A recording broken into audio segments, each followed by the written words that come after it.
당신이 지금껏 대학 상아탑이나 재테크 강의에서 피땀 흘려 배운 현대 포트폴리오 이론은 사실 당신의 계좌를 갉아먹는 지적인 치매에 불과하다면 믿으시겠습니까? 100만 명 중 1명만 아는 이 부의 비밀은 사실 수십 개의 주식에 분산 투자하라는 달콤한 거짓말을 정면으로 반박하며 단 3개의 진짜 비즈니스만 제대로 잡으면 평생의 부가 결정된다고 단언합니다.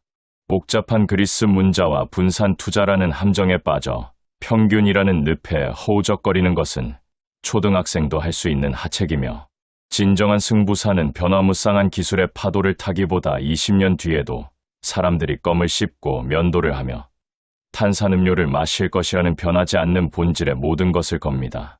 변화는 기회가 아니라 공포일 뿐이며 유통망과 브랜드 신뢰도라는 거대한 성벽을 쌓은 독점적 기업들은 경기 불황의 파고조차 가볍게 넘어서며 주주에게 압도적인 수익을 안겨줍니다. 훌륭한 경영자가 이끄는 확실한 기업에 집중하는 전략은 복잡한 금융 수식보다 단순하지만 그 파괴력은 50개의 평범한 주식을 모은 포트폴리오보다 훨씬 강력하고 안전합니다. 결국 당신을 부자로 만드는 것은 수많은 정보의 나열이 아니라 세상이 변해도 결코 변하지 않을 단 몇 개의 확실한 비즈니스를 꿰뚫어보는 통찰력에 달려 있습니다. 챕터 1. 전 세계 투자자들이 평생 숨겨온 충격적인 진실. 주식 투자를 시작하면 가장 먼저 배우는 것이 있습니다. 분산 투자입니다. 하나에 몰빵하지 말고 여러 종목에 나눠서 투자하라는 말은 이제 거의 상식처럼 통용됩니다. 증권사 직원도, 유명 재테크 강사도, 심지어 대학교 강의실에서도 이 말은 반드시 등장합니다. 리스크를 줄이려면 분산 투자가 정답이다.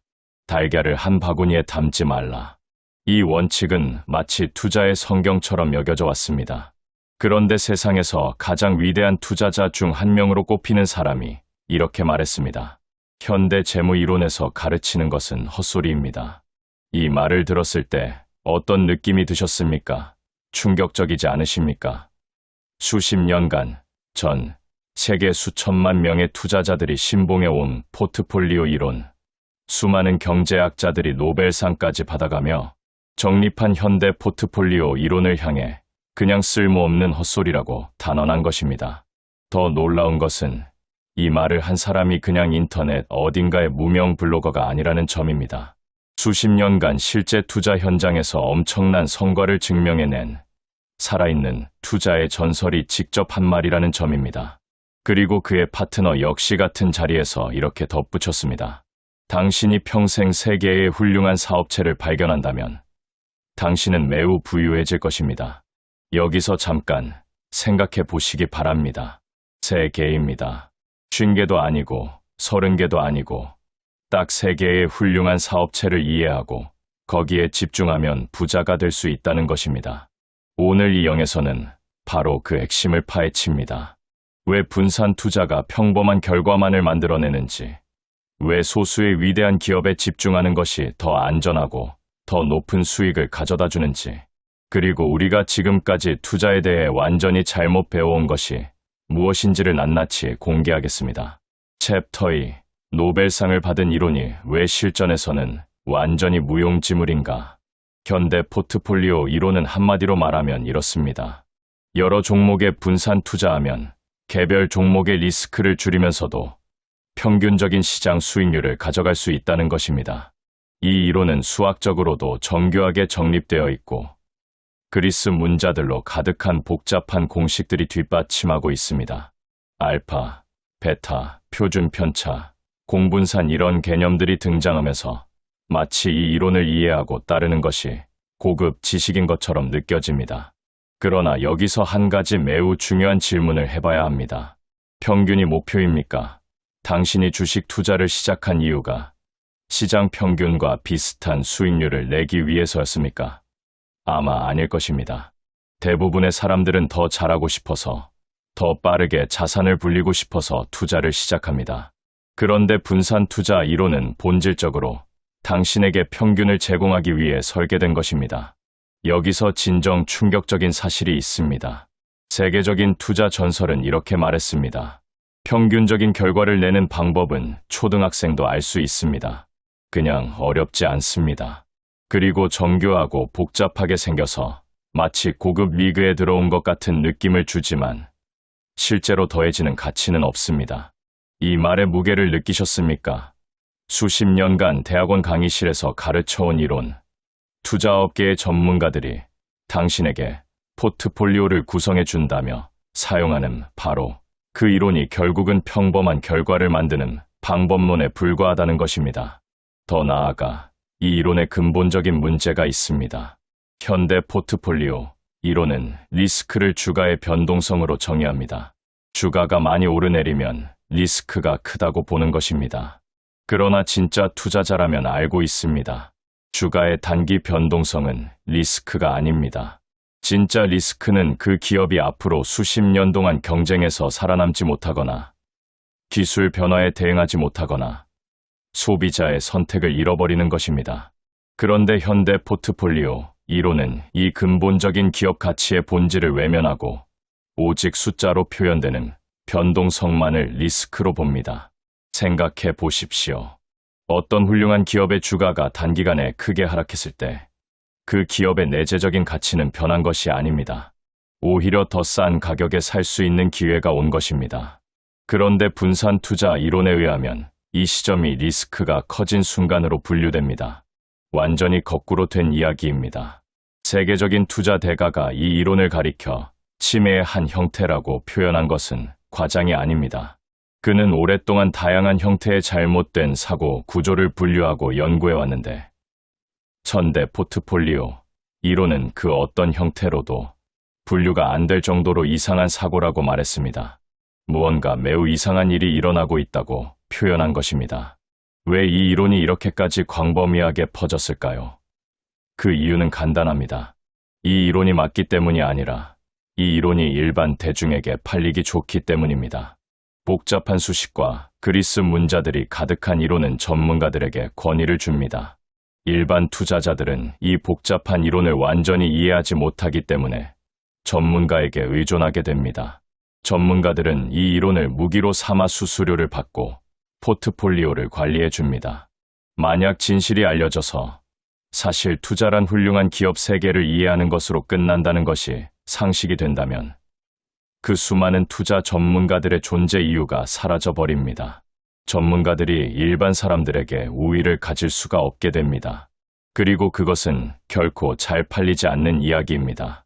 이것이 바로 이 불편한 진실이 수십 년 동안 숨겨져 온 이유입니다. 챕터 3. 왜 세계의 훌륭한 기업이 50개의 평균 기업보다 더 안전한가? 이제 핵심 중의 핵심으로 들어갑니다. 많은 분들이 이 부분에서 의아해하실 것입니다. 분산을 안 하면 리스크가 더 커지는 것 아닌가? 달걀을 한 바구니에 담으면 바구니를 떨어뜨렸을 때 전부 깨지는 것 아닌가? 이것은 매우 합리적인 의문입니다. 그러나 여기서 완전히 다른 관점이 필요합니다. 50개의 기업에 분산 투자한다고 생각해 보십시오. 그 50개의 기업을 당신은 정말로 깊이 이해하고 있습니까? 각 기업의 경쟁 우위는 무엇인지, 앞으로 10년 후에도 그 우위가 지속될 수 있는지, 경영진은 어떤 철학을 가지고 있는지, 업의 본질은 무엇인지, 소비자와의 관계는 어떠한지, 이 모든 것을 50개 기업에 대해 진짜로 알고 있습니까? 솔직하게 대답해 보시기 바랍니다. 대부분의 경우 50개 종목에 분산 투자한 포트폴리오는 실제로는 50개 기업에 대한 진짜 이해 없이 그냥 뉴스나 남들의 추천 혹은 어떤 지표를 보고 골라 넣은 종목들의 집합일 뿐입니다. 이것이 진짜 위험입니다. 이해하지 못한 기업에 투자하는 것이야말로 가장 큰 리스크입니다. 반면 진짜로 훌륭한 기업 세계를 완전히 이해한다고 생각해 보십시오. 그 기업들이 왜 앞으로도 오랫동안 경쟁자들을 압도할 수 있는지, 왜 소비자들은 계속해서 그 제품과 서비스를 선택할 수밖에 없는지, 왜 후발주자가 아무리 노력해도 따라잡기 어려운 구조인지를 깊이 이해하고 있다면 이 세 개의 기업에 집중 투자하는 것은 리스크를 높이는 것이 아니라 오히려 줄이는 것입니다. 세계적인 투자 대가는 이렇게 말했습니다. 당신이 만약 앞으로 30년간 가족의 생계가 달린 투자를 해야 한다면 당신은 자신이 보유한 사업체 중에서 3개를 고르겠습니까? 아니면 잘 알려진 대기업 50개로 구성된 분산 포트폴리오를 선택하겠습니까? 그는 주저없이 3개를 선택하겠다고 말했습니다. 가족의 생계가 달린 상황에서도 말입니다. 왜 그럴까요? 훌륭한 기업은 본질적으로 경제의 어떤 변동에도 내성이 있기 때문입니다. 경기가 좋을 때도, 나쁠 때도, 전쟁이 일어나도, 금리가 오르내려도 그 기업은 계속해서 이익을 만들어냅니다. 이것이 진짜 훌륭한 기업의 특징입니다. 경쟁자들이 아무리 달려들어도 소비자들은 그 기업의 제품과 서비스를 계속해서 찾습니다. 이런 기업에 대해 나쁜 일이 일어날 가능성은 매우 낮습니다. 그리고 그것이 바로 진짜 안전입니다. 평균적인 기업 50개는 어떻습니까?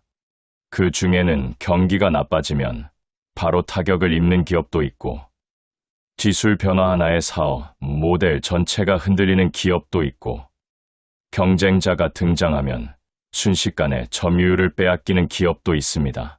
50개 중에 하나가 망해도 분산이 되어 있어서 괜찮다고 말하지만 그 50개가 전부 같은 방향으로 위협을 받는 환경에서는 분산이 아무 의미가 없습니다. 실제로 시장이 폭락할 때를 보면 아시겠지만 대부분의 주식은 함께 내려갑니다. 분산 투자가 진짜 위기의 순간에는 그다지 보호막이 되지 않는다는 것입니다. 이 지점에서 핵심 개념을 짚어야 합니다. 훌륭한 기업이란 무엇인가 하는 것입니다.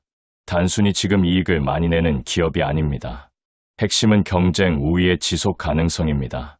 아무리 강력한 경쟁자가 나타나도 소비자의 마음속에서 쉽게 대체될 수 없는 기업, 누군가가 엄청난 돈을 쏟아부어도 따라 만들기 어려운 브랜드와 유통망과 신뢰를 가진 기업, 이것이 진짜 훌륭한 기업입니다.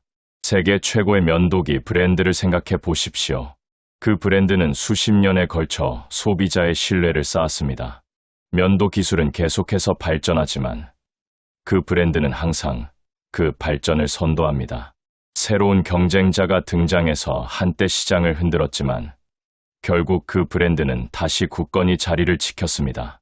왜냐하면 그 브랜드가 가진 유통 시스템, 소비자, 신뢰, 마케팅 역량, 연구개발 투자 능력은 하루아침에 복제할 수 없는 것들이기 때문입니다. 만약 그 회사가 새로운 제품을 출시하면서 이것이 더 좋은 면도 경험을 제공한다고 말한다면 소비자들은 믿습니다. 다른 신생 브랜드가 같은 말을 해도 그런 신뢰는 없습니다. 이런 자산은 돈을 아무리 쏟아도 단기간에 만들어낼 수가 없고 또 아주 쉽게 무너지지도 않습니다. 탄산음료 시장을 생각해 보십시오. 수십 년 전에 그 탄산음료를 처음 마시던 방식과 지금 마시는 방식이 얼마나 다릅니까? 사실 거의 같습니다. 병이나 캔에 담긴 청량음료를 따서 마신다는 본질은 변하지 않았습니다. 그리고 그 시장의 절대 강자는 수십 년이 지나도 여전히 절대 강자입니다. 전 세계 어디를 가도 그 브랜드의 음료를 살 수 있습니다. 이것이 진짜 훌륭한 기업이 가진 힘입니다. 반면 기술이 빠르게 변화하는 분야에서는 이런 예측이 매우 어렵습니다.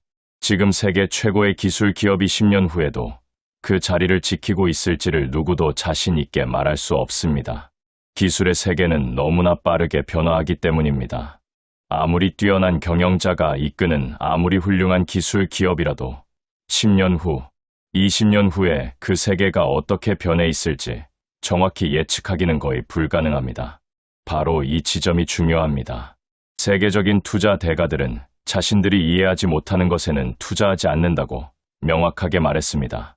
그들은 기술 기업이 훌륭하지 않다는 것이 아니라 자신들이 그 미래를 확신할 수 없기 때문에 투자하지 않는다고 했습니다. 이것이 진정한 고수의 태도입니다. 모든 것을 다 알려고 하지 않고 자신이 확실히 알 수 있는 영역에서만 베팅하는 것입니다. 챕터 4. 평생 한 번의 발견. 세계의 기업이 당신의 인생을 바꾸는 이유. 이제 구체적으로 어떻게 훌륭한 기업을 찾아낼 수 있는지에 대해 이야기하겠습니다. 이 부분이 가장 중요하고 또 가장 실용적인 내용입니다. 첫 번째로 살펴봐야 할 것은 그 기업이 경쟁에 얼마나 강한가 하는 점입니다.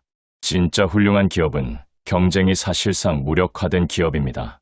누군가가 아무리 많은 돈을 가져와서 같은 사업을 하려고 해도 따라잡기 어려운 구조를 가진 기업 말입니다.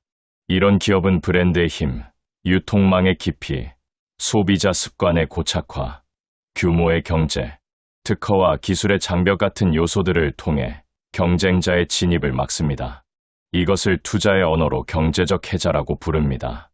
마치 성주위를 둘러싼 깊은 물이 적의 공격을 막아주는 것처럼 기업을 경쟁자로부터 보호하는 요소들을 말합니다.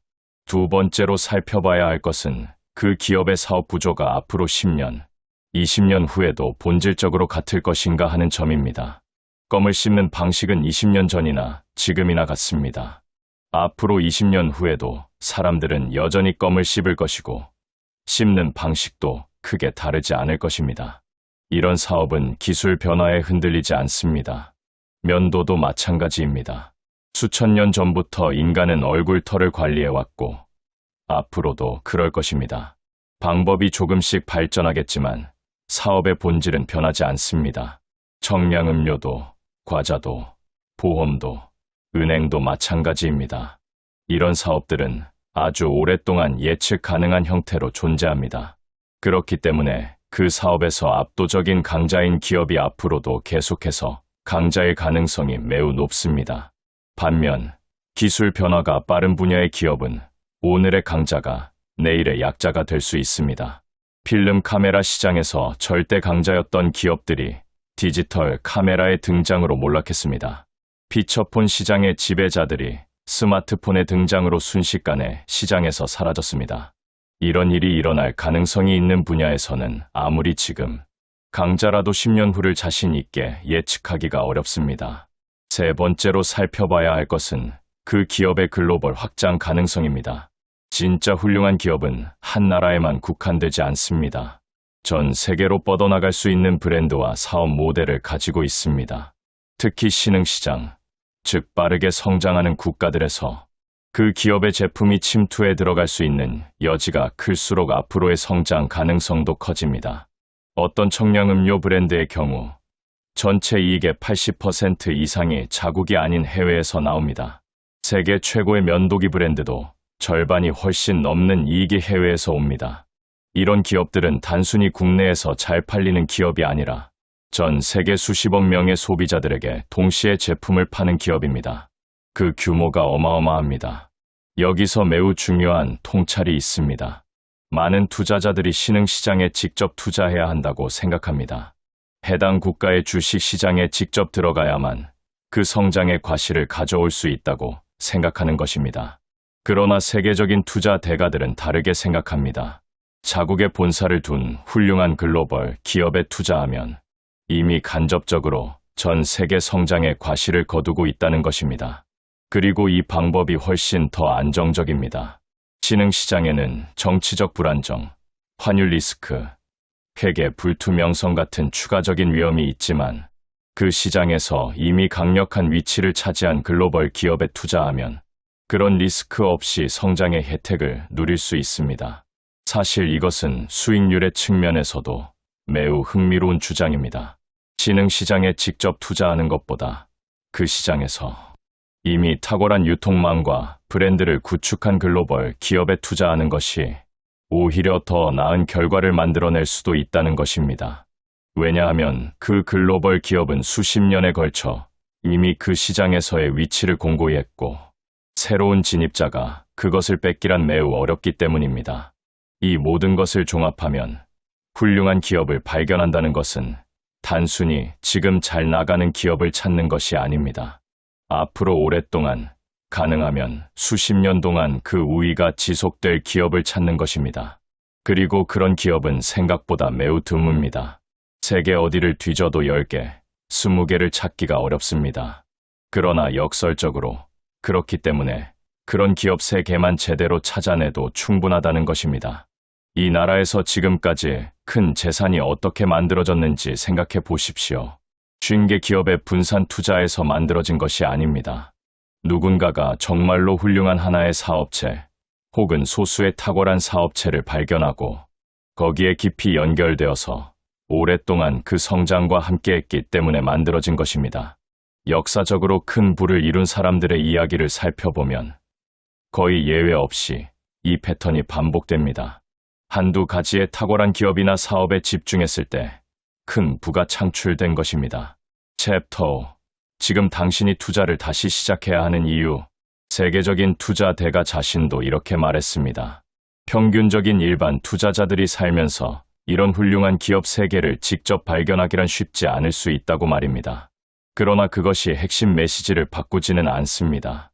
오히려 이 메시지는 우리에게 매우 중요한 교훈을 줍니다. 자신이 이해하지 못하는 것에는 투자하지 말라는 것입니다. 남들이 좋다고 하니까, 뉴스에 나오니까, 유행하니까라는 이유로 투자하지 말라는 것입니다. 자신이 진정으로 이해하는 것, 10년 후에도 그것이 왜 가치 있을지를 자신의 언어로 설명할 수 있는 것에만 투자하라는 것입니다. 이것이 바로 투자에 있어서 집중과 이해의 원칙입니다. 많이 알아야 잘 투자하는 것이 아닙니다. 깊이 알아야 잘 투자합니다. 10개의 기업을 피상적으로 아는 것보다 3개의 기업을 깊이 이해하는 것이 훨씬 더 낫습니다. 많은 개인 투자자들이 하는 실수를 보면 항상 비슷합니다.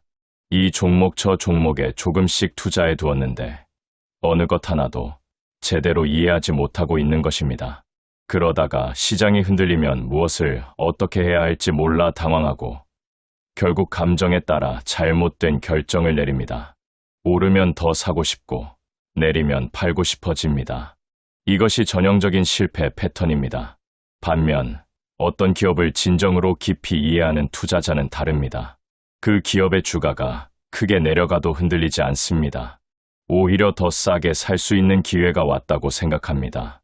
왜냐하면 그 기업의 본질적인 가치가 무엇인지, 그리고 왜 그 가치가 앞으로도 유지되고 성장할 것인지를 자신 있게 알기 때문입니다.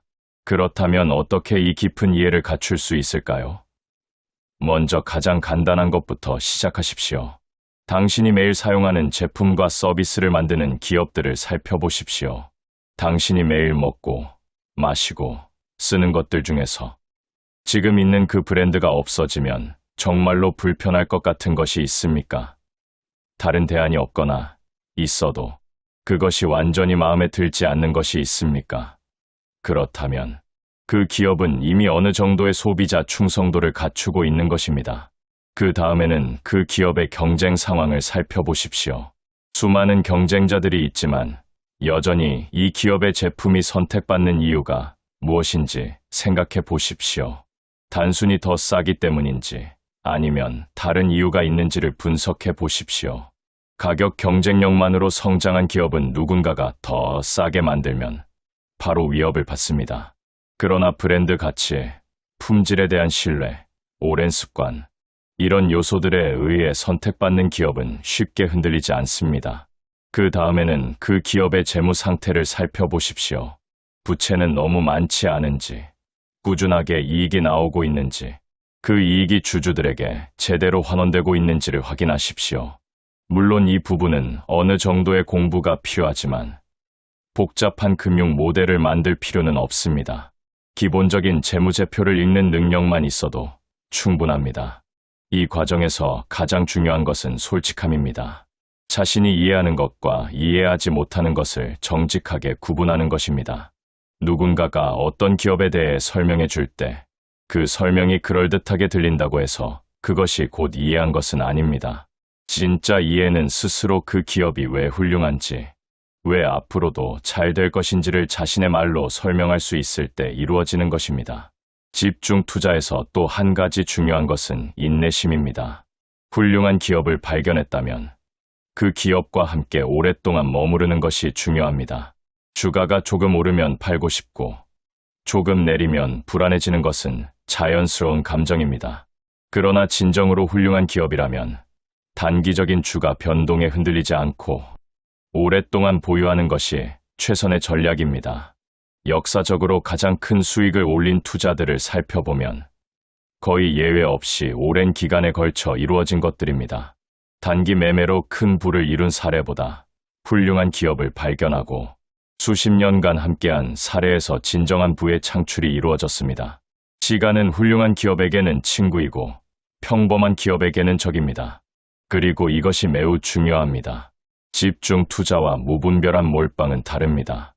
집중 투자는 깊이 이해한 훌륭한 기업에 집중하는 것이고, 무분별한 몰빵은 이해도 없이 한 종목에 전 재산을 거는 것입니다. 전자는 지혜롭고 계획적이며 후자는 도박입니다. 이 차이를 명확히 이해하셔야 합니다. 또한 모든 투자자가 이 방식을 따라야 하는 것은 아닙니다. 자신이 기업을 깊이 분석하고 이해하는데 시간과 노력을 투자할 의향이 없다면 분산 투자된 인덱스 펀드를 통해 시장 평균을 추구하는 것이 나쁜 선택이 아닐 수 있습니다. 그러나 만약 당신이 진정으로 시장을 이기고 싶고 장기적으로 의미 있는 부를 창출하고 싶다면 이 집중의 원칙을 깊이 이해하고 실천하는 것이 유일한 방법에 가깝습니다. 투자의 세계에서 가장 위험한 것은 조금씩 아는 것입니다. 한 번쯤 투자해 본 사람, 뉴스를 몇 번 읽어본 사람, 유튜브 영상을 몇 개 봐서 얕게 아는 사람이 가장 위험합니다. 왜냐하면 그들은 모르는 것이 무엇인지를 모르기 때문입니다. 진짜 무지보다 더 위험한 것이 얕은 지식입니다. 반면 겸손하게 자신이 무엇을 모르는지를 아는 투자자는 안전합니다. 자신이 이해하지 못하는 것에는 손을 대지 않고 자신이 깊이 이해하는 것에만 집중합니다. 이것이 바로 위대한 투자자들이 수십 년에 걸쳐 증명해낸 투자의 본질입니다. 마지막으로 가장 강력한 메시지를 드리겠습니다. 복잡한 것이 항상 더 좋은 것은 아닙니다. 수학적으로 정교하고 그리스 문자가 가득하고 전문가만이 이해할 수 있는 복잡한 이론이 반드시 더 좋은 투자 결과를 만들어내는 것은 아닙니다. 오히려 단순하고 명확한 원칙, 즉 정말로 이해하는 훌륭한 기업, 몇 개에 집중하는 것이 수십 년의 데이터가 증명해낸 가장 강력한 투자 방법입니다. 지금 이 순간 당신의 포트폴리오를 한번 들여다보십시오. 거기에 있는 종목들 중에서 당신이 진정으로 깊이 이해하는 기업이 몇 개나 됩니까? 그 기업들이 왜 훌륭한지, 왜 앞으로도 잘 될 것인지를 당신의 말로 자신 있게 설명할 수 있습니까? 만약 그렇지 않다면 오늘부터 다시 시작하십시오. 지금 가지고 있는 모든 종목을 팔아야 한다는 것이 아닙니다. 하지만 지금부터는 진짜 이해를 추구하는 투자자가 되십시오. 뉴스에 흔들리지 않고 남의 추천에 끌려다니지 않고 자신이 진정으로 이해하는 것에만 집중하는 투자자가 되십시오. 이것이 진짜 주식 투자의 본질입니다. 복잡하지 않습니다. 어렵지 않습니다. 다만 인내심과 이해, 그리고 단순함을 추구하는 용기가 필요합니다. 복잡한 이론의 유혹에 흔들리지 않고 자신이 아는 것에만 집중하는 용기 말입니다. 그 용기가 당신의 투자 인생을 바꿀 것입니다. 챕터 6. 가격을 올려도 소비자가 떠나지 않는 기업. 이것이 진짜 부의 원천이다. 투자에서 가장 강력한 무기가 무엇인지 아십니까? 많은 사람들이 성장성이라고 답할 것입니다. 또 어떤 사람들은 기술력이나 시장 점유율이라고 할 것입니다. 물론 이런 요소들도 중요합니다. 그러나 세계적인 투자 대가들이 기업을 평가할 때 가장 중요하게 보는 단 하나의 기준을 꼽으라면 바로 가격 결정력입니다. 가격 결정력이란 말 그대로 그 기업이 제품이나 서비스의 가격을 스스로 결정할 수 있는 능력입니다. 경쟁자의 눈치를 보거나 소비자의 반발을 두려워하지 않고 필요하다면 가격을 올릴 수 있는 힘입니다. 이것이 왜 그렇게 중요한가 하면 가격을 올려도 소비자들이 그 제품을 계속 사는 기업은 단순히 물건을 파는 것이 아니라 소비자의 삶에서 없어서는 안 될 존재가 되어 있다는 뜻이기 때문입니다.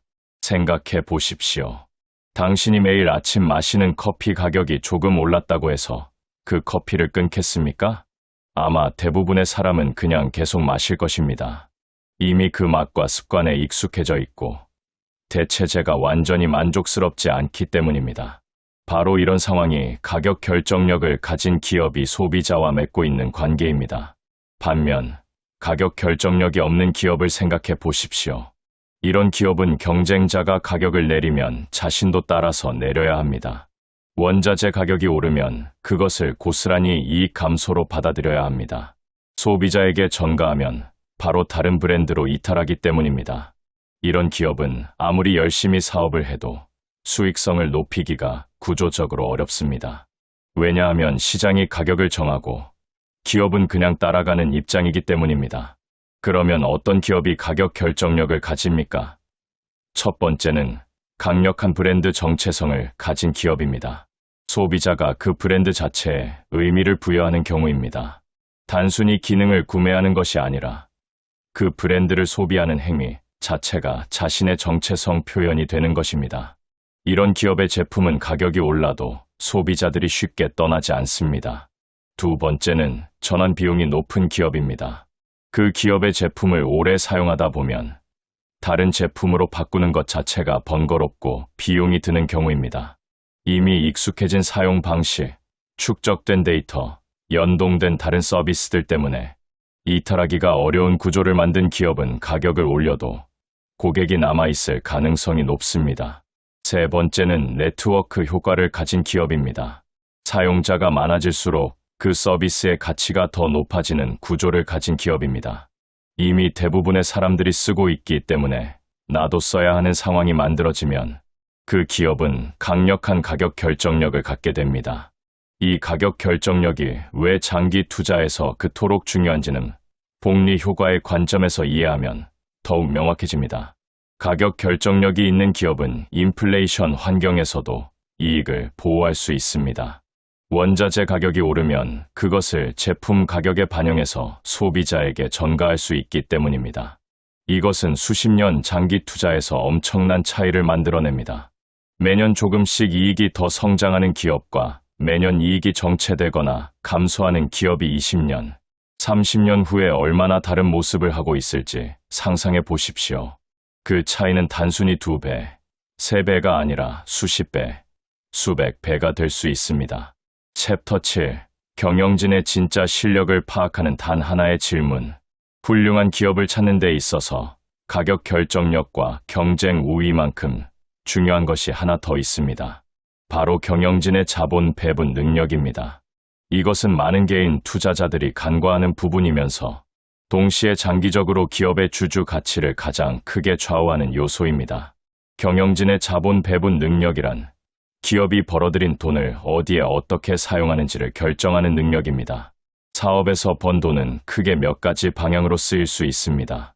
사업 확장에 재투자하거나 주주에게 배당금으로 돌려주거나 자사주를 매입해서 주당 가치를 높이거나 혹은 다른 기업을 인수하는 데 쓸 수 있습니다. 어떤 선택을 하느냐가 장기적으로 주주 수익률에 엄청난 차이를 만들어냅니다. 가장 훌륭한 경영진은 자신의 사업에 재투자했을 때 그 수익률이 높을 때는 과감하게 재투자하고 그렇지 않을 때는 주주에게 돌려주는 결정을 내립니다. 듣기에 당연한 것 같지만 실제로 이것을 제대로 실천하는 경영진은 매우 드뭅니다. 많은 최고 경영자들은 기업을 확장하고 싶은 욕구, 더 큰 제국을 건설하고 싶은 욕망 때문에 수익률이 낮은 곳에도 계속해서 자본을 투입합니다. 이것이 바로 가치 파괴가 일어나는 방식입니다. 경영진의 자본 배분 능력을 평가하는 가장 간단한 방법이 있습니다. 지난 10년 동안 그 기업이 벌어들인 이익 대비 주가가 얼마나 성장했는지를 비교해 보십시오. 기업이 번 돈의 총합에 비해 주가 상승이 형편없이 낮다면 그것은 경영진이 번 돈을 낭비하고 있다는 신호입니다. 반면 번 돈 이상으로 주가가 성장했다면 그것은 경영진이 자본을 효율적으로 배분하고 있다는 증거입니다. 또한 훌륭한 경영진의 특징은 주주와의 소통에서도 드러납니다. 실적이 좋을 때만 주주 앞에 나타나는 경영진이 있는가 하면 좋지 않은 시기에도 솔직하게 상황을 설명하고 무엇을 잘못했는지를 인정하는 경영진이 있습니다. 부자가 훨씬 더 신뢰할 수 있는 경영진입니다. 왜냐하면 그들은 자신의 실책을 인정함으로써 다음번에는 더 나은 결정을 내릴 가능성이 높기 때문입니다. 그리고 경영진 본인이 그 회사의 주식을 얼마나 보유하고 있는지도 중요한 신호입니다. 경영진이 자신의 상당한 자산을 회사 주식으로 보유하고 있다면 그들은 주주와 완전히 같은 배를 탄 것입니다. 회사가 잘 되면 경영진도 좋고 회사가 나빠지면 경영진도 손해를 봅니다. 이런 구조가 만들어져 있을 때 경영진은 진정으로 주주의 이익을 위해 일할 동기를 갖게 됩니다. 챕터 8. 시장이 폭락할 때 훌륭한 투자자는 무엇을 하는가? 주식 시장은 주기적으로 크게 흔들립니다. 역사적으로 봐도 시장은 수십 %씩 폭락하는 경험을 반복해왔습니다. 그리고 폭락이 일어날 때마다 대부분의 사람들은 같은 반응을 합니다. 공포에 빠져서 주식을 팔거나 아예 투자 자체를 중단하거나 아니면 분노하면서 시장 탓, 경제 탓, 정부 탓을 합니다. 그런데 이런 폭락의 순간을 전혀 다르게 바라보는 사람들이 있습니다. 훌륭한 기업의 가치를 깊이 이해하는 투자자들입니다. 이들에게 시장 폭락은 재앙이 아닙니다. 오히려 오랫동안 기다려온 기회입니다. 왜냐하면 그들은 자신이 투자한 기업의 내재적 가치가 주가의 단기 변동과 아무런 관계가 없다는 것을 알고 있기 때문입니다. 좋은 비유가 있습니다. 당신이 아주 훌륭한 식당을 소유하고 있다고 생각해 보십시오. 그 식당은 항상 손님이 넘칩니다. 음식 맛도 뛰어나고 단골 손님도 많고 매달 꾸준히 좋은 수익이 납니다. 그런데 어느 날 갑자기 누군가가 그 식당을 사고 싶다며 평소 가격의 절반에 사겠다고 합니다. 당신은 어떻게 하시겠습니까? 당연히 팔지 않을 것입니다. 오히려 그 사람이 왜 그런 제안을 하는지 이상하게 생각할 것입니다. 주식 시장이 폭락할 때 훌륭한 기업의 주가가 내려가는 상황이 바로 이것과 같습니다.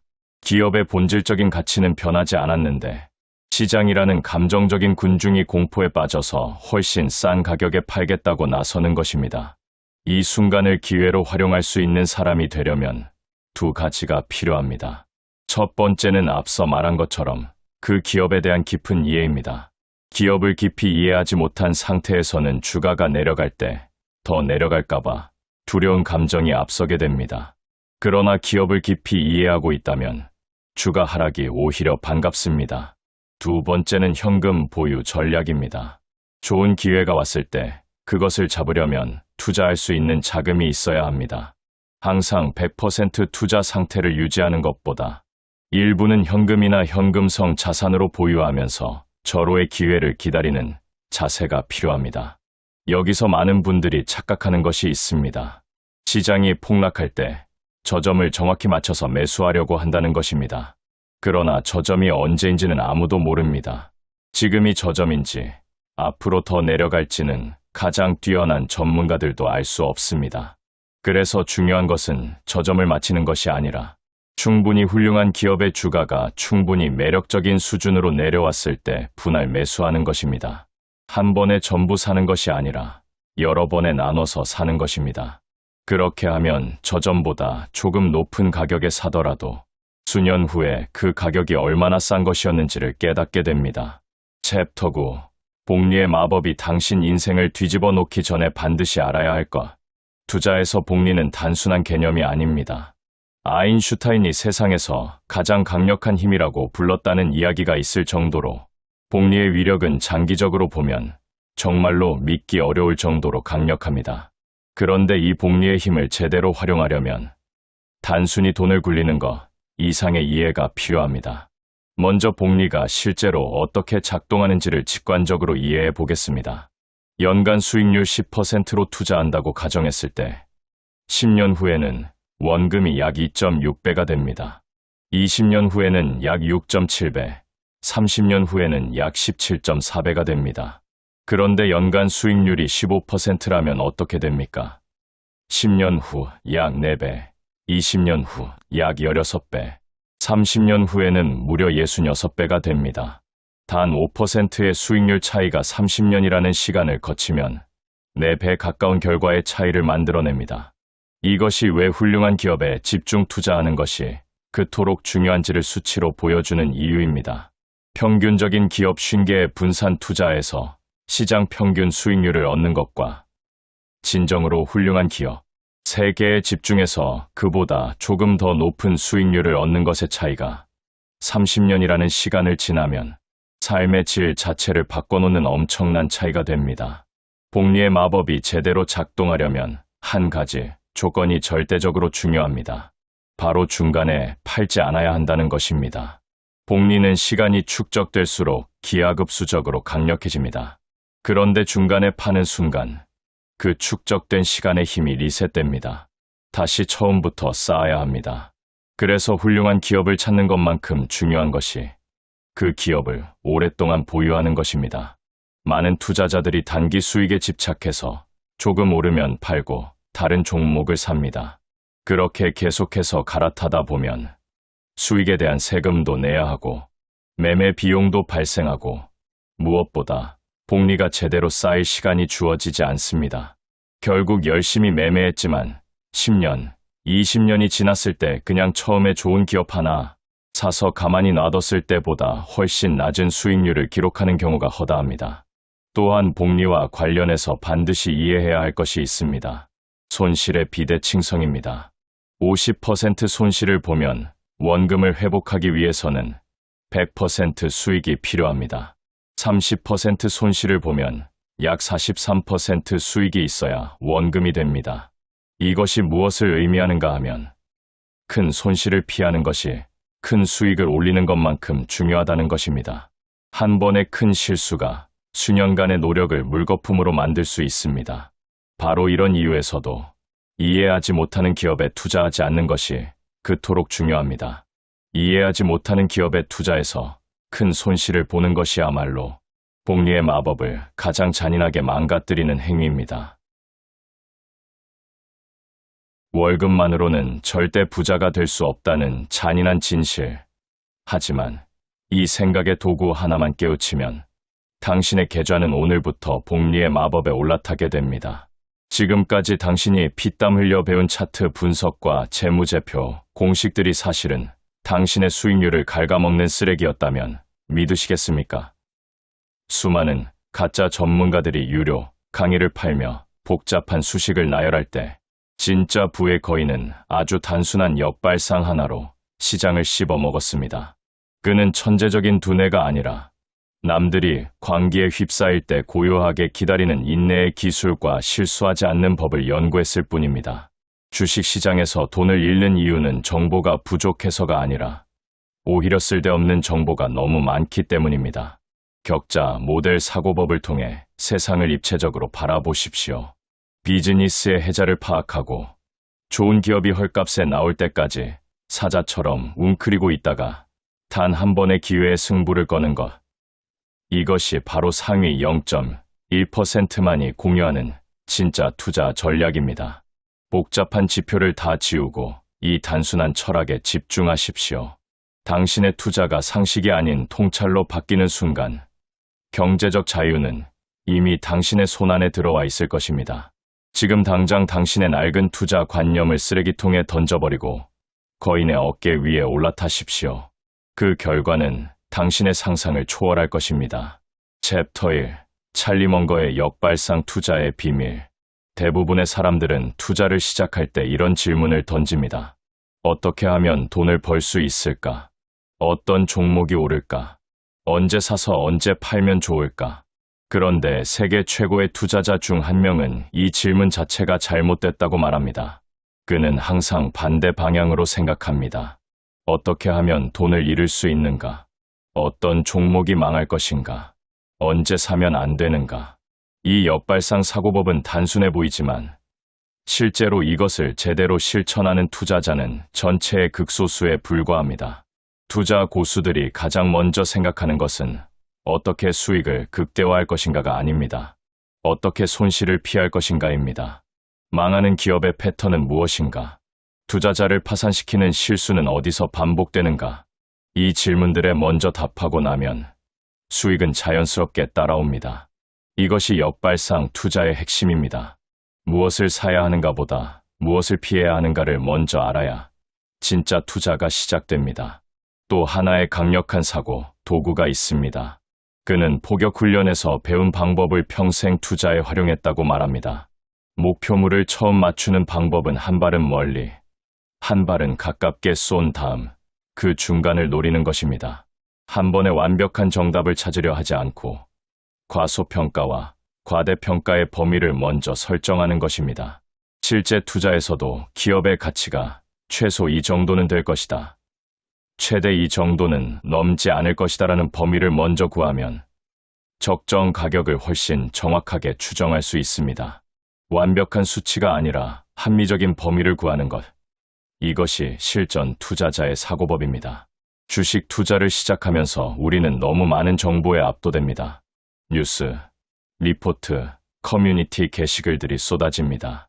그런데 정작 중요한 것은 정보의 양이 아니라 생각하는 방향입니다. 어떤 종목이 오를까를 고민하기 전에 어떤 기업이 반드시 망하는가를 먼저 연구하십시오. 어떻게 하면 수익을 낼 수 있을까를 묻기 전에 나를 망하게 만드는 투자 습관은 무엇인가를 먼저 제거하십시오. 이 순서를 바꾸는 것만으로도 여러분의 투자 결과는 극적으로 달라질 것입니다. 챕터 2. 위대한 기업 찾는 법. 그렇다면 어떤 기업에 투자해야 할까요? 역발상적 사고로 잃을 가능성을 줄였다면 이제 이길 가능성이 높은 기업을 골라야 합니다. 이 부분에서 세계 최고의 투자자들의 기준은 매우 선명하고 단순합니다. 그들이 원하는 것은 바보가 경영해도 살아남을 수 있는 기업입니다. 이 말이 처음에는 다소 황당하게 들릴 수 있습니다. 하지만 곱씹어보면 이 기준이 얼마나 날카로운지 알 수 있습니다. 기업이란 결국 사람이 운영합니다.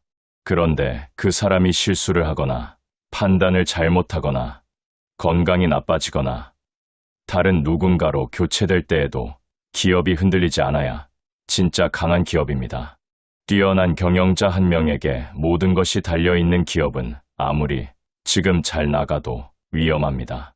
반면에 구조 자체가 강한 기업은 누가 이끌어도 성장하는 동력이 있습니다.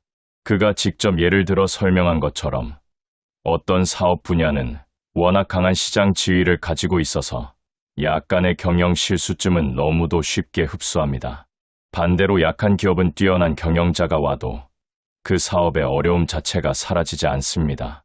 경영이 훌륭한데도 계속 힘든 기업은 처음부터 힘든 사업에 속해 있기 때문입니다. 뛰어난 경영자가 어려운 사업과 만나면 사업의 평판이 경영자의 평판을 이기게 됩니다. 이것이 주식 투자에서 업종과 사업 구조를 먼저 봐야 하는 이유입니다. 그의 투자 공식은 이렇습니다. 먼저 바보도 살아남을 수 있을 만큼 구조적으로 강한 기업을 찾습니다. 그 다음에 그런 기업 안에 뛰어난 사람이 경영하고 있다면 더욱 좋습니다. 강한 사업 구조와 훌륭한 경영자가 함께 있을 때 이것이 진정한 투자의 황금 조합입니다. 이 두 가지가 함께 있을 때 투자자는 비로소 잠을 편하게 잘 수 있습니다. 그렇다면 강한 사업 구조란 구체적으로 무엇을 의미할까요? 쉽게 말하면 경쟁자가 따라오기 어려운 진입 장벽입니다. 고객이 떠나기 어려운 전환 비용, 오래될수록 더 강해지는 브랜드 파워, 규모가 커질수록 단위 비용이 낮아지는 규모의 경제, 이런 요소들이 결합된 기업은 시간이 지날수록 경쟁자를 더 멀리 따돌리게 됩니다. 그리고 이런 기업들은 주가가 잠깐 떨어지더라도 결국 시간이 해결해 줍니다. 반면에 경쟁이 치열하고 진입 장벽이 낮고 이익률이 언제나 압박을 받는 산업에 있는 기업은 아무리 경영자가 뛰어나도 빛나기 어렵습니다. 이런 기업에 투자하는 것은 파도가 거친 바다에서 수영을 하는 것과 같습니다. 실력이 아무리 좋아도 파도의 방향이 반대면 앞으로 나가기 어렵습니다. 주식 투자에서 가장 먼저 해야 할 질문은 이것입니다. 이 기업이 속한 사업 자체가 시간이 지날수록 더 강해지는 구조인가? 경쟁자가 이 기업을 위협하기 어려운 이유가 명확하게 존재하는가? 이 두 가지 질문에 자신 있게 답할 수 없다면 아직 그 기업에 투자할 준비가 된 것이 아닙니다. 그 기업에 투자하기 전에 왜 이 기업이 10년 후에도 살아남아 있을 것인가를 스스로에게 설명할 수 있어야 합니다. 주식시장에는 항상 매력적으로 보이는 기업들이 넘쳐납니다. 성장률이 높고 매출이 빠르게 늘고 뉴스에 매일 오르내리는 기업들이 있습니다. 하지만 그런 기업들 중에서 10년 뒤에도 굳건하게 살아있는 기업이 얼마나 될지 생각해 보십시오. 반면에 지루해 보이고 화려하지 않고 뉴스에도 잘 나오지 않지만 매년 조용히 이익을 쌓아가는 기업이 있습니다. 이런 기업이 바로 진짜 투자 가치가 있는 기업입니다. 화려함보다 견고함. 이것이 장기 투자의 핵심입니다. 챕터 3. 복리의 마법과 장기 보유 투자 전략. 이제 어디에 투자할지를 알게 됐다면 가장 중요한 것은 얼마나 오래 보유하느냐입니다. 많은 개인 투자자들이 좋은 기업을 찾아서 투자를 하고도 결국 손실을 보거나 수익이 형편없이 적은 이유는 딱 하나입니다. 너무 빨리 팝니다. 강한 사업 구조를 가진 훌륭한 기업을 찾아서 투자한 사람이 단 몇 달 만에 팔아버린다면 그 투자는 절반도 활용하지 못한 것입니다. 위대한 기업의 힘은 시간이 지날수록 더 강해지는 복리 효과에서 나옵니다.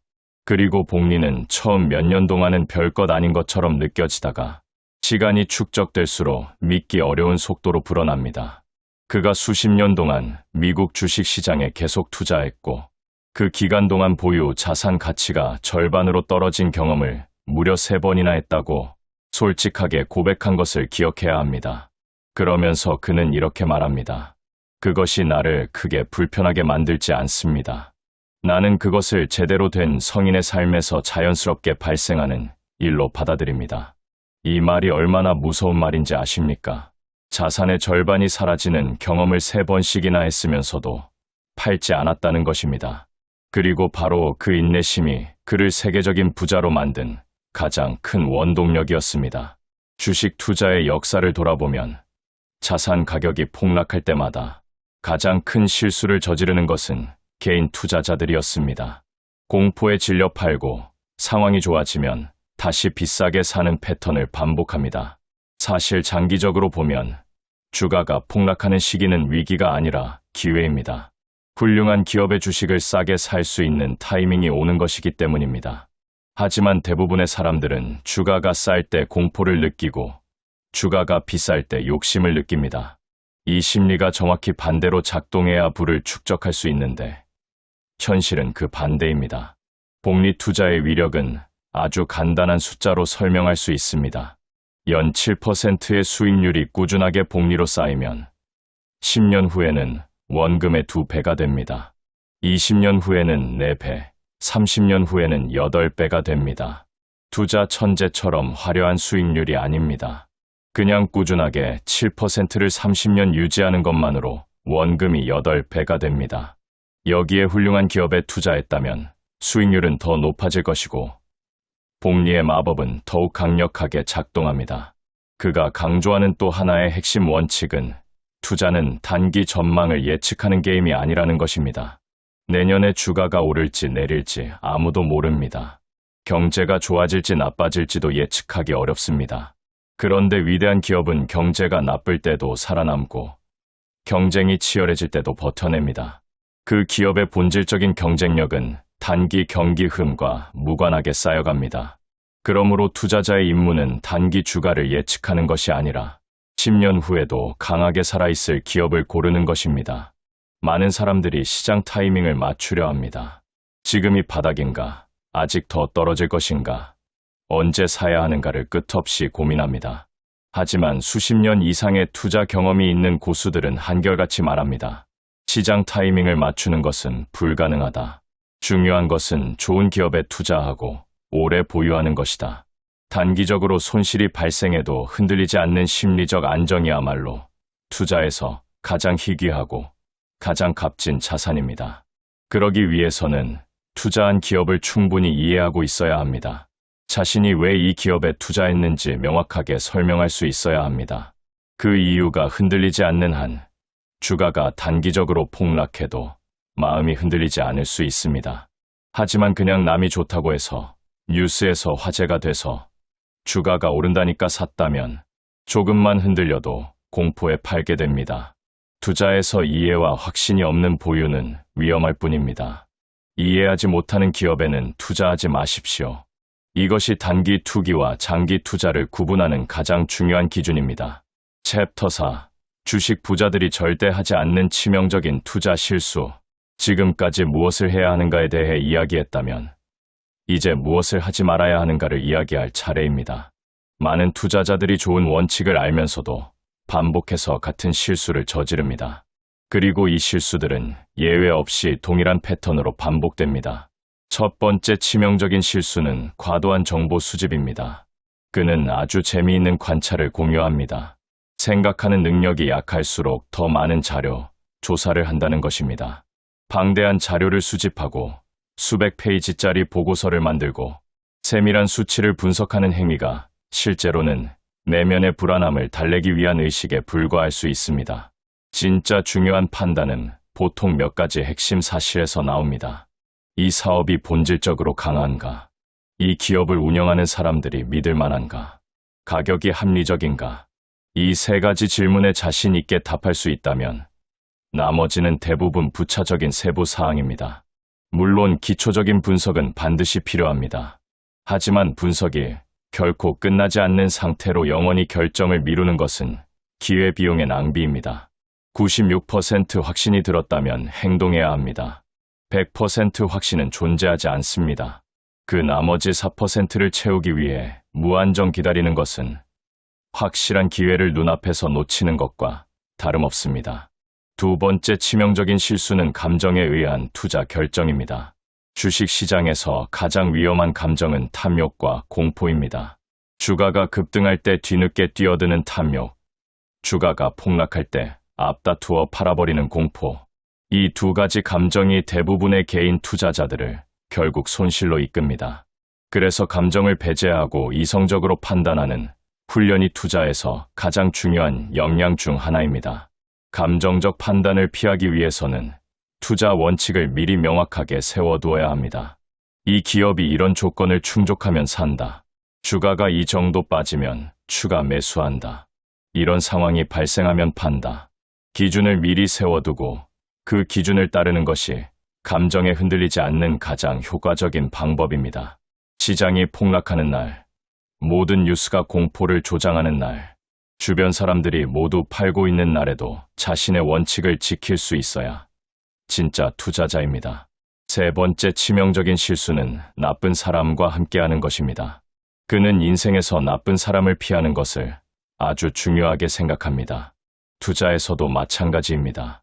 경영진이 주주를 무시하고 자신의 이익만 챙기고 투명하지 않게 회사를 운영하는 기업에 투자하면 사업 자체가 아무리 좋아도 결국 손실로 이어집니다. 투자는 결국 사람에 대한 신뢰입니다. 그 기업을 이끄는 사람들이 주주와 함께 성장하려는 마음이 있는지 아니면 주주를 착취하려는 마음이 있는지를 반드시 먼저 파악해야 합니다. 경영진이 스스로 많은 지분을 보유하고 있는지 확인하십시오. 경영진이 회사 주식을 팔고 있는지 사고 있는지 살펴보십시오. 회사가 투자자들에게 솔직하게 정보를 공개하는지 아니면 좋은 것만 골라 발표하는지 주의 깊게 보십시오. 이런 요소들이 경영진의 진짜 의도를 알 수 있는 중요한 신호입니다. 네 번째 치명적인 실수는 다양한 곳에 너무 많이 분산하는 것입니다. 분산 투자가 위험을 줄이는 방법이라는 건 맞는 말입니다. 하지만 아무 기업이나 수십 개 가지고 있다면 그건 분산이 아니라 방치입니다. 진짜 이해하고 확신하는 몇 가지 우수한 기업에 집중하는 것이 훨씬 강력한 전략입니다. 아는 것이 없어서 다 사는 것과 충분히 알기 때문에 집중하는 것은 완전히 다른 투자입니다. 챕터 5. 진짜 부자가 되는 삶의 철학과 투자 마인드셋. 지금까지 구체적인 투자 전략에 대해 이야기했습니다. 하지만 이 모든 것을 떠받치는 가장 근본적인 토대는 사실 투자, 기술이 아닙니다. 삶을 바라보는 철학입니다. 세계적인 부자들이 단순히 기술이 뛰어나서 성공한 것이 아닙니다.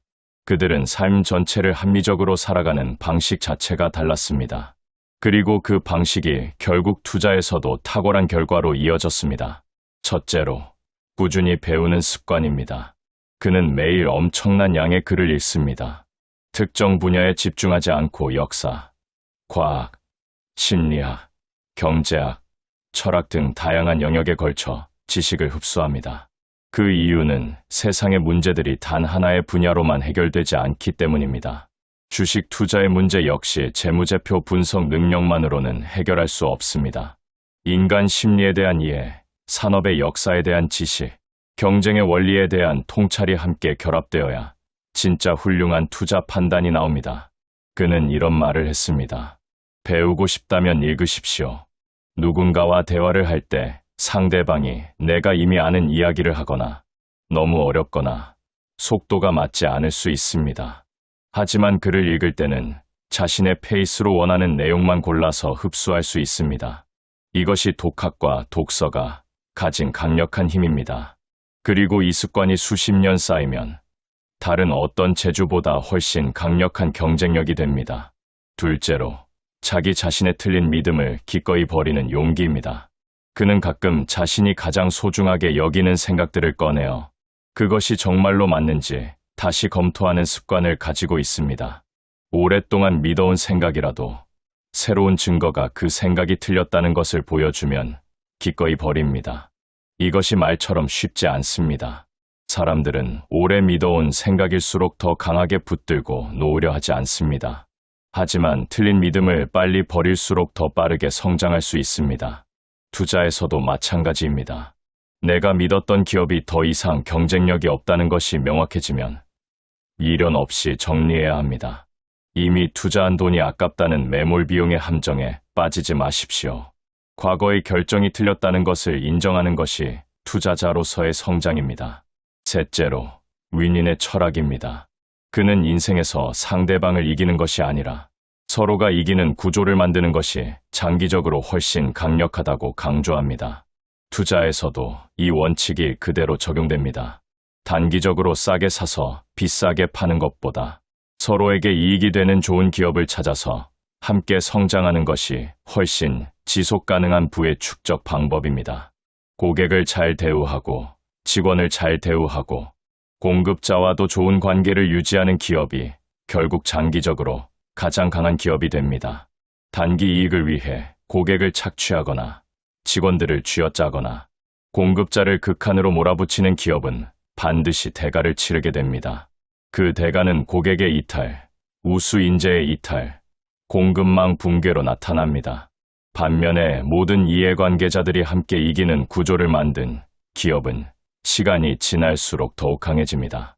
이런 기업이 바로 장기 투자자에게 가장 이상적인 투자 대상입니다. 넷째로, 원망과 증오를 버리는 것입니다.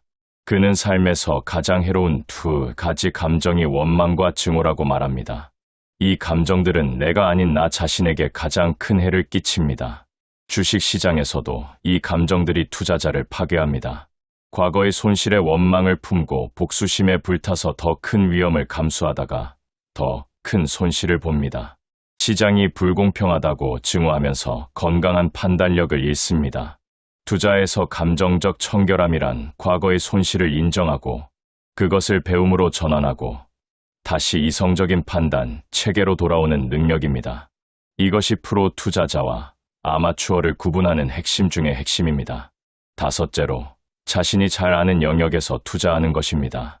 그는 소프트웨어를 잘 모른다고 솔직하게 인정했습니다. 그리고 잘 모르는 영역에서는 투자를 피했습니다. 이것이 어리석어 보이지만 실제로는 매우 현명한 자기 인식입니다. 자신이 이해할 수 없는 사업 모델, 자신이 파악할 수 없는 기술 트렌드, 자신이 검증할 수 없는 경영진의 판단에 기반한 투자는 결국 도박과 다를 게 없습니다. 자신이 잘 아는 범위 안에서 확신을 가진 투자를 하는 것이 트렌드를 쫓아다니며 이것저것 투자하는 것보다 훨씬 안전하고 수익률도 높습니다. 이 모든 원칙들을 정리해보면 결국 투자의 본질은 기술이 아니라 사람됨에 있다는 것을 알 수 있습니다. 계속 배우고 솔직하고 이성적이고 장기적으로 생각하고 서로 이기는 관계를 만들고 감정에 흔들리지 않는 사람이 결국 투자에서도 이깁니다. 이것은 어떤 특별한 재능이 아닙니다. 누구나 훈련하고 습관화할 수 있는 역량입니다. 가장 중요한 것을 마지막으로 다시 한번 강조하겠습니다.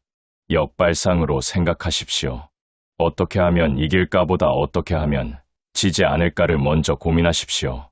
구조적으로 강한 기업을 찾으십시오. 바보가 경영해도 살아남을 수 있는 사업에 투자하십시오. 복리의 마법을 믿고 오래 보유하십시오. 주가가 반토막이 나도 팔지 않을 수 있는 확신을 먼저 갖추십시오. 감정을 제거하고 원칙을 따르십시오. 나쁜 사람과 함께하지 마십시오. 그리고 끊임없이 배우십시오. 이 원칙들은 어느 하나 복잡하거나 어렵지 않습니다. 하지만 이것들을 수십 년에 걸쳐 일관되게 실천하는 것이 세상에서 가장 어려운 일입니다. 그래서 진짜 부자가 드문 것입니다. 지식이 없어서가 아닙니다. 실천이 없어서입니다. 오늘부터 한 가지씩 시작하십시오. 역발상으로 생각하는 습관부터 시작하십시오. 어떤 투자가 나를 망하게 할 수 있는가를 먼저 생각하십시오. 그 시작이 여러분의 투자 인생을 완전히 바꿀 것입니다. 챕터 6. 투자 고수들이 평생 갈고 닦는 멘탈 모델의 비밀. 투자 실력을 키우고 싶다면 재무제표 분석법을 배우기 전에 먼저 해야 할 것이 있습니다. 세상을 이해하는 다양한 사고 도구를 갖추는 것입니다. 세계 최고의 투자자들이 특정 분야의 전문가가 아닌데도 탁월한 판단을 내릴 수 있는 이유가 바로 여기에 있습니다. 그들은 서로 다른 여러 학문에서 가져온 핵심 원리들을 자신의 사고, 체계 안에 정렬해 두고 어떤 문제에 직면하든 그것을 다양한 각도에서 동시에 분석합니다. 이것을 다중사고 모델이라고 부릅니다. 예를 들어 물리학에서 가져온 임계점의 개념이 있습니다. 어떤 물질이 열을 흡수하다가 특정 온도에 도달하는 순간 갑자기 상태가 바뀌는 것처럼 기업도 성장이 누적되다가 어느 임계점을 넘는 순간 폭발적으로 도약하는 경우가 있습니다. 이 개념을 알고 있는 투자자는 어떤 기업이 아직 그 임계점에 도달하지 못했을 때 미리 인식하고 기다릴 수 있습니다. 반면에 이 개념이 없는 투자자는 성장이 더디다는 이유로 포기해버립니다. 심리학에서 가져온 확증 편향의 개념은 특히 투자자들이 가장 자주 빠지는 함정을 설명해 줍니다. 사람들은 자신이 믿고 싶은 것을 확인해주는 정보만 받아들이고 그것을 반박하는 정보는 무의식적으로 무시하거나 축소하는 경향이 있습니다. 어떤 종목에 한번 매료되면 그 종목의 긍정적인 뉴스만 눈에 들어오고 부정적인 신호는 이상하게 보이지 않게 됩니다. 이 심리적 메커니즘을 알고 있는 투자자는 자신이 좋아하는 기업에 대해 의도적으로 반대 의견을 찾아보고 검토하는 습관을 갖게 됩니다. 내가 왜 틀릴 수 있는지를 먼저 따져보는 것이 투자 실력의 진짜 척도입니다. 이렇게 다양한 학문에서 핵심 원리를 가져와 자신만의 사고 체계를 구축하는 것. 이것이 진짜 투자 공부입니다. 특정 투자 기법이나 차트 분석 방법을 익히는 것보다 이런 근본적인 사고 도구를 갖추는 것이 훨씬 더 오래가고 훨씬 더 강력한 투자 실력의 기반이 됩니다. 투자 고수들은 이 사고 도구들을 평생에 걸쳐 하나씩 쌓아갑니다. 그리고 그 사고 도구들이 서로 연결되어 시너지를 발휘할 때 다른 사람들이 보지 못하는 것을 보게 됩니다. 챕터 7. 주식 장기 투자자가 반드시 알아야 할 기회비용의 함정. 투자에서 의외로 많은 사람들이 놓치는 개념이 있습니다. 바로 기회비용입니다.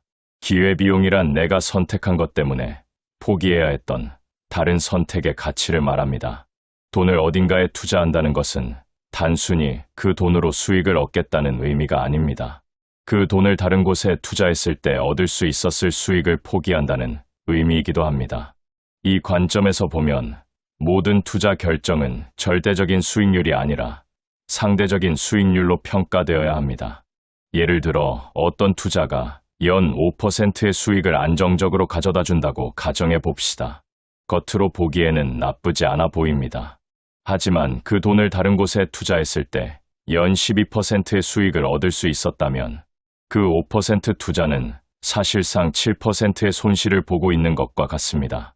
수익이 났음에도 불구하고 상대적으로는 손해를 보는 결정이었습니다. 이것이 기회비용입니다. 이 관점을 주식 투자에 적용하면 왜 포트폴리오를 꾸준히 점검하고 더 나은 기회로 자원을 이동시켜야 하는지가 명확해집니다. 물론 앞서 강조한 것처럼 섣불리 팔아서는 안 됩니다. 훌륭한 기업은 오래 보유해야 합니다. 하지만 그 훌륭함이 사라졌거나 더 훌륭한 기회가 명확하게 존재한다면 집착 없이 이동할 수 있어야 합니다. 충성심은 사람에게 보이는 것이지 종목 코드에 보이는 것이 아닙니다. 기회비용의 함정 중에서도 가장 위험한 것은 현금을 무조건 안전하다고 생각하는 것입니다. 현금은 단기적으로는 안전해 보입니다. 하지만 장기적으로 보면 현금은 인플레이션에 의해 끊임없이 가치가 깎입니다. 연 3%의 물가 상승이 지속된다면 10년 후 지금의 현금은 실질 구매력 기준으로 약 74% 수준으로 줄어들게 됩니다. 아무것도 하지 않고 현금을 들고 있는 것이 사실은 매년 조금씩 손실을 보고 있는 것입니다. 이것을 인식하면 왜 장기적으로 실물 자산이나 우량, 기업의 주식에 투자해야 하는지를 보다 선명하게 이해할 수 있습니다. 또한 기회비용의 관점에서 보면 투자에서 서두름이 왜 위험한지도 알 수 있습니다. 충분한 확신 없이 서둘러 투자한 자본은 나중에 진짜 좋은 기회가 왔을 때 쓸 수 없습니다. 이미 다른 곳에 묶여 있기 때문입니다. 세계 최고의 투자자들이 좋은 기회가 없을 때는 현금 비중을 높이고 기다리는 이유가 바로 여기에 있습니다. 적당히 좋은 투자에 자본을 써버리면 탁월하게 좋은 투자 기회가 왔을 때 참여할 수 없게 됩니다. 투자에서 기다림이란 게으름이 아닙니다. 최고의 공격 기회를 위해 에너지를 아끼는 전략적 준비입니다. 챕터 8. 개인 투자자가 기관 투자자를 이길 수 있는 유일한 방법. 많은 개인 투자자들이 스스로를 과소평가합니다. 거대한 자금을 운용하는 기관 투자자들, 화려한 학벌과 정보력을 가진 전문가들과 경쟁하는 것이 처음부터 불가능한 게임이라고 생각합니다. 하지만 실제로 개인 투자자들이 기관 투자자를 이길 수 있는 영역이 분명히 존재합니다. 그리고 그 영역을 제대로 활용하면 개인 투자자가 오히려 구조적으로 유리한 위치에 있다는 것을 깨닫게 됩니다. 기관 투자자들의 가장 큰 약점은 규모입니다. 수조 원에 달하는 자금을 운용하는 기관은 작은 기업에 투자하기 어렵습니다. 아주 작은 금액을 투자해도 주가에 영향을 줄 수 있고 나중에 팔려고 해도 살 사람이 없어서 제 가격에 매도할 수 없기 때문입니다. 반면에 개인 투자자는 규모가 작기 때문에 기관이 접근하기 어려운 작은 우량 기업에 자유롭게 투자할 수 있습니다. 기관이 관심조차 갖지 않는 종목 중에 훌륭한 기업이 저평가되어 있는 경우가 실제로 많습니다. 기관 투자자들의 두 번째 약점은 단기 성과 압박입니다. 대부분의 기관 투자자들은 분기별, 반기별 수익률로 평가받습니다. 그 기간 내에 성과를 보여주지 못하면 투자자들이 자금을 빼가거나 자리를 잃을 수 있습니다. 이 때문에 기관 투자자들은 구조적으로 단기적인 시각으로 투자할 수밖에 없습니다. 훌륭한 기업이라는 것을 알면서도 성과가 나타나는데 3년이 걸린다면 참을 수가 없는 구조입니다. 반면에 개인 투자자는 자신이 납득할 수 있다면 10년이고 20년이고 기다릴 수 있습니다.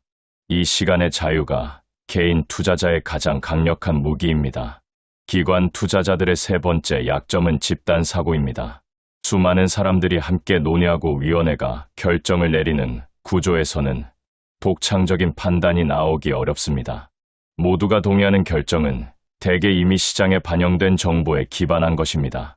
반면에 혼자 조용히 연구하고 자신만의 결론을 내릴 수 있는 개인 투자자는 시장이 아직 알아채지 못한 가치를 먼저 발견할 수 있습니다. 물론 이 모든 장점을 살리기 위해서는 한 가지 조건이 필요합니다. 제대로 공부하고 자신만의 확신을 가져야 한다는 것입니다. 남의 추천을 따라가는 개인 투자자는 기관 투자자의 약점을 활용할 수 없습니다. 오히려 기관보다 느리게 정보를 받고 더 감정적으로 반응하는 최악의 위치에 놓이게 됩니다.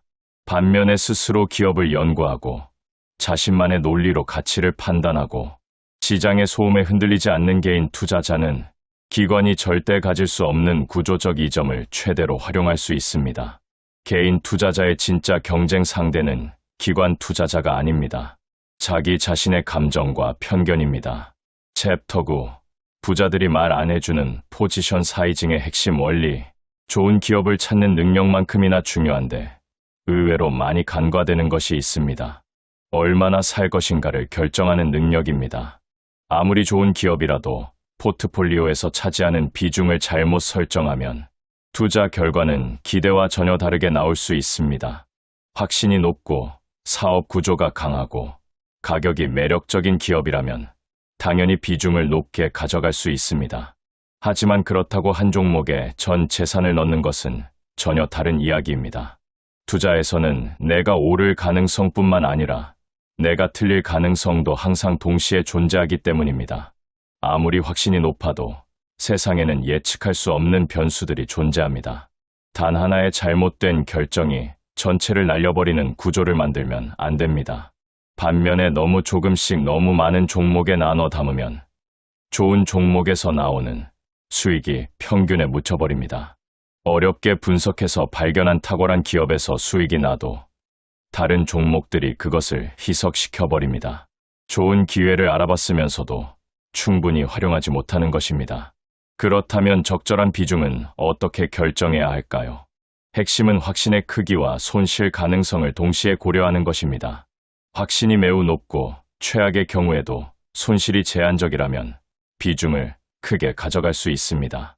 확신이 중간 정도이고 손실 가능성도 어느 정도 있다면 적정한 비중으로 가져가야 합니다. 확신이 낮거나 손실 가능성이 크다면 극히 소량만 투자하거나 아예 투자하지 않는 것이 현명합니다. 또한 포지션 사이징에서 빠지지 않아야 할 원칙이 있습니다. 어떤 하나의 투자가 잘못됐을 때 나의 전체 재정 상황이 회복 불가능한 타격을 받으면 안 된다는 것입니다. 투자의 세계에서 살아남는 것이 먼저입니다. 살아있어야 다시 기회를 잡을 수 있습니다.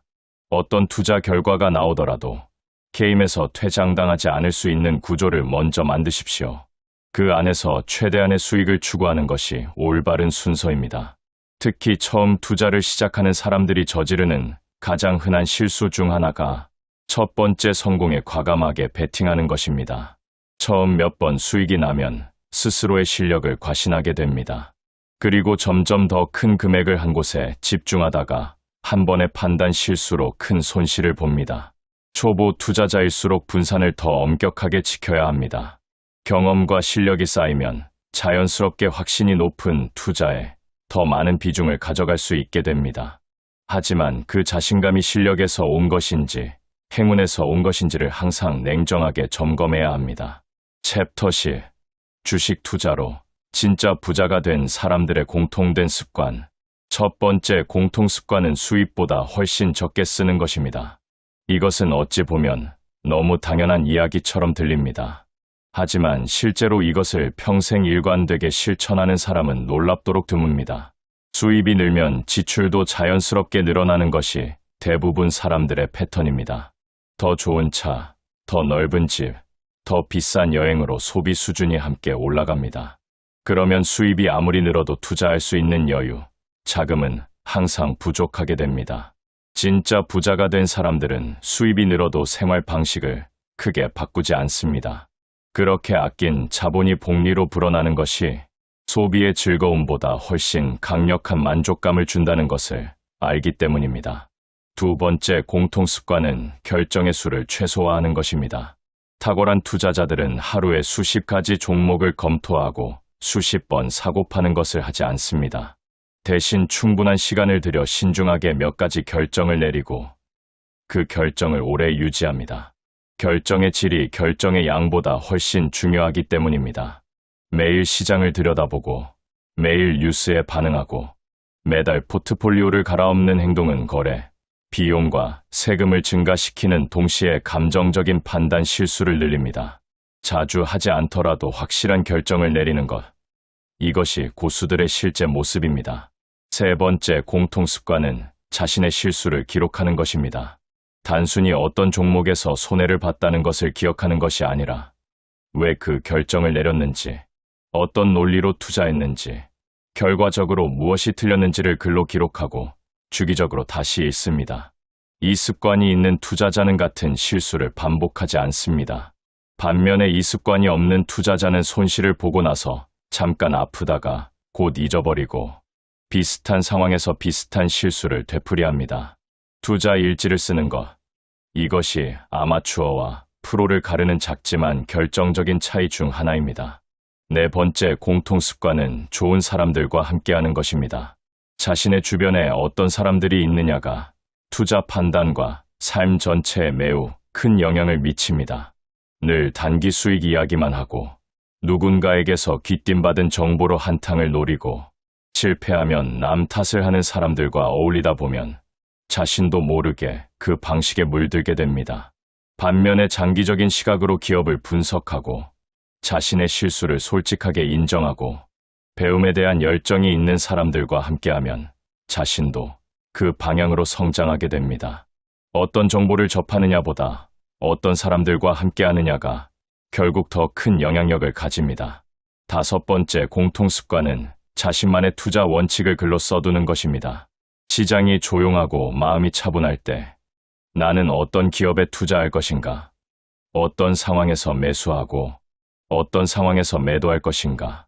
포트폴리오에서 한 종목의 최대 비중은 어느 정도로 할 것인가를 구체적으로 적어둡니다. 그리고 시장이 극도로 혼란스러울 때, 모든 사람들이 공포에 질려 있을 때 그 원칙서를 꺼내 읽습니다. 감정이 아닌 원칙에 의해 결정을 내리는 것. 이것이 시장의 폭풍 속에서도 흔들리지 않는 방법입니다. 6번째 공통습관은 성공한 투자와 실패한 투자 모두에서 배우되 특히 실패한 사례를 더 깊이 연구하는 것입니다. 성공 사례를 보면 기분이 좋고 동기부여가 됩니다. 하지만 실패 사례를 보면 실제로 더 많은 것을 배울 수 있습니다. 어떤 기업이 왜 망했는지, 어디서 경고 신호가 있었는지, 투자자들은 무엇을 놓쳤는지를 분석하면 비슷한 위험을 미리 피할 수 있습니다. 역사 속의 투자 실패 사례들은 가장 값진 교과서입니다. 그 비용은 이미 다른 누군가가 치렀으니 우리는 그것을 읽고 배우기만 하면 됩니다. 결국 투자란 인생의 축소판입니다. 인내와 이성, 겸손과 용기, 배움과 실천이 모두 필요합니다. 빠른 것이 좋은 것이 아니고 많이 아는 것이 잘 사는 것이 아닙니다.